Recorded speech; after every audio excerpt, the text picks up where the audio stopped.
આજ રોજ વિશ્વ નિગમ ગુરુકુલમમાં વડાપાઉં પાર્ટી હતી। આજે ઘીમાં પાઉં છે કે આ રવિના છે, જો વડાનો મસાલો તૈયાર કર્યો છે।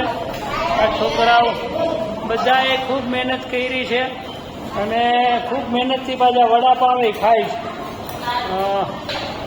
આ ખરેખર છે ને હુનર છે, આ શીખડાવવાનું છે બાળકોને। બાળકો આપણી 64 કલાઓ માં હોશિયાર થવા જોઈએ, નિપુણ થવા જોઈએ, એને શિક્ષણ કહેવાય।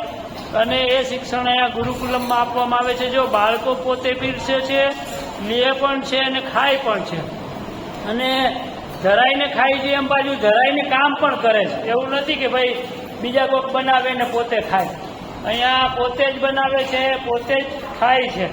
અને ખાસ કરીને ઘીમાં, અહીંયા આપણી ગૌશાળા છે એટલે ઘીમાં છે ને બ્રેડ શેકવામાં આવે છે અને વડા મગફળીના શુદ્ધ। પધારો ક્યારેક વિશ્વ નિગમ ગુરુકુલમ।